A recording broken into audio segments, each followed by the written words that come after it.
Now, experts have been reacting to Blinken's visit to the continent, and Professor John Stremlau, an international relations expert based in South Africa, says the two recent visits by the Secretary of State show that the U.S. is trying to overcome the legacy of the Trump administration. Additionally, they can be seen as a reflection of domestic politics in the states. Let's listen in. The visit to South Africa, to Rwanda, and to DRC is the second visit. The November visit was to Senegal, Nigeria, and Kenya. And it does reflect multiple concerns of the United States, primarily overcoming the legacy of the Trump administration, which treated Africa very shoddily and with racist overtones. So this is trying to rehabilitate partnerships that have frayed during the course of the Trump years, but also because Joe Biden has a domestic constituency that is very heavily African American, that were critical to his election in several key states. So this is primarily a reflection of domestic U.S. politics, but then at the same time, each country has different relations with the United States, and his objectives in South Africa, which I know best, was to have the strategic dialogue that Obama started resume, and which it did, and then to issue an African policy for the Biden administration halfway through it, but that I take a little more skeptically.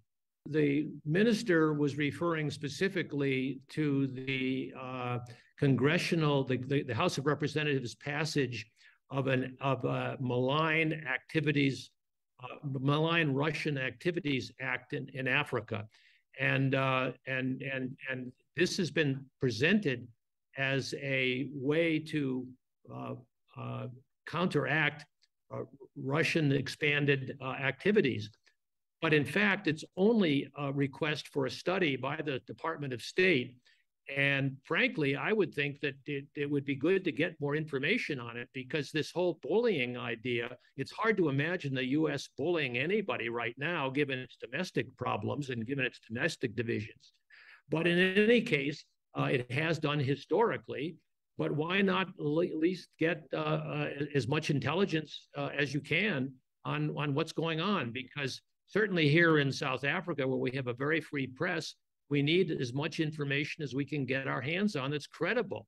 And if there is an effort to sow disinformation, say by Russian trolls in Ghana, we ought to know that. But I think what we really need to focus on is African agency. Cyril Ramaphosa, the president of South Africa, when he was at the G20 in 2021, was asked this specific question by journalists, and he responded, look, Africa will welcome the foreign involvement of China, of Russia, of the United States, of India, anyone who is willing to work with us and be responsive to our priorities.